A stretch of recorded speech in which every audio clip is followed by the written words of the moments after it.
दुर्वासा ऋषि के चले जाने तक की कथा सुनने के बाद श्री सुखदेव जी महाराज बोले, हे परीक्षित, राजा अम्बरीश के वंश में इक्ष्वाकु नामक राजा हुए। वे बहुत प्रतापी थे। एक बार राजा इक्ष्वाकु ने अपने पुत्र विकुक्षी को वन से पशुओं को मारकर लाने का आदेश दिया। विकुक्षी ने वन में जाकर एक हिरण मारा और अत्यधिक भूख लगने के कारण हिरण का थोड़ा सा मांस खा लिया और शेष बचे भाग को पितरों का श्राद्ध करने हेतु लाकर राजा को इक्ष्वाकु को दे दिया। गुरु वशिष्ठ ने देखा कि हिरण का मांस झूठा है, तब वे राजा से बोले, हे राजन, यह मांस श्राद्ध करने योग्य नहीं है। इसमें थोड़ा सा मांस खाकर तुम्हारे पुत्र ने अशुद्ध कर दिया है। विकुक्षी के इस कार्य से क्रोधित होकर इक्ष्वाकु ने उसे देश से निकाल दिया। कुछ काल बाद इक्ष्वाकु की मृत्यु हो गई। तब वशिष्ठ जी ने विकुक्षी को बुलाकर उसका राज्याभिषेक कर दिया। राजा विकुक्षी को कुछ दिनों के पश्चात पुरंजय नाम का पुत्र उत्पन्न हुआ। एक बार देवता एवं दैत्यों के संग्राम में देवता हार गए। तब ब्रह्मा जी के कहने पर पुरंजय के पास जाकर अपनी सहायता के लिए कहा।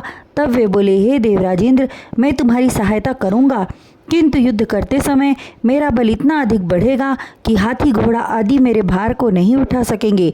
इसलिए तुम्हें बैल बनना होगा, जिस पर सवार होकर मैं युद्ध करूं। राजा पुरंजय के वचनों को स्वीकार कर इंद्र जी बैल बने और उस पर सवार होकर पुरंजय ने संग्राम किया और दैत्यों को परास्त किया। वाहन बनने के कारण इंद्र का नाम कुकुत्य और पुरंजय का नाम इंद्रवाह हुआ। इक्ष्वाकु वंश में कुछ काल बाद श्रावस्त नामक राजा हुए। उसने श्रावस्तीपुरी बसाई। राजा श्रावस्त के पुत्र बृहदश्व के कुवलाश्व हुए। उत्तंग ऋषि की प्रसन्नता के लिए कुवलाश्व ने धुंधु नामक महाबली दैत्य को मारा, जिससे उनका नाम धुंधमार हुआ। धुंधु दैत्य के मुख से निकली अग्नि में कुवलाश्व के 21,000 पुत्र जलकर भस्म हो गए। केवल 3 पुत्र शेष बचे, धृणाश्व, कपिलाश्व एवं भद्राश्व। दृढ़ाश्व ने निकुंभ से बहरणाश्व और उनसे कृशाश्व से सेनजित तथा उनसे युवनाश्व की उत्पत्ति हुई, किंतु राजा युवनाश्व को पुत्र प्राप्ति न हुई। राजा ने पुत्र प्राप्ति के लिए ऋषियों से प्रार्थना की। तब ऋषिवरों ने राजा से इंद्र देवता का यज्ञ कराया और यज्ञशाला के कलश को अभिमंत्रित कर राजा को देकर बोले, हे राजन, इस जल को ले जाकर अपनी रानी को पिला देना। रानी गर्भवती हो जाएगी और समयानुसार पुत्र उत्पन्न होगा। किंतु होनहार कुछ और था। राजा ने कलश को जाकर रख दिया और स्वयं सो गए।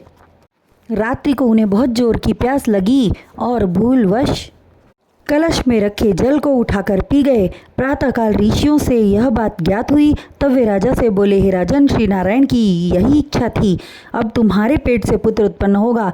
10वें माह में ऋषियों ने राजा युवनाश्व की दाहिनी कोख फाड़कर बच्चे को बाहर निकाल लिया और घाव को सी दिया। बालक जब भूख प्यार से व्याकुल होकर रोने लगा, तब इंद्र ने आकर अपना अमृतमय अंगूठा उसके मुंह में दे दिया। इंद्र ने बालक के लिए मानधाता का कार्य किया, जिस कारण बालक का नाम मानधाता हुआ।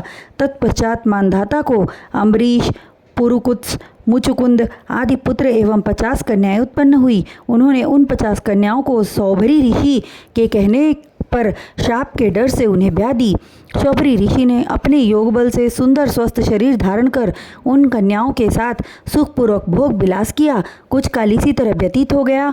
तब सौभरी ऋषि ने विचार किया कि भोग विलास में आयु समाप्त करना उचित नहीं है, इसलिए अब प्रभु के श्री चरणों का ध्यान करना चाहिए, जिसमें मेरा लोक परलोक सुधर जाए।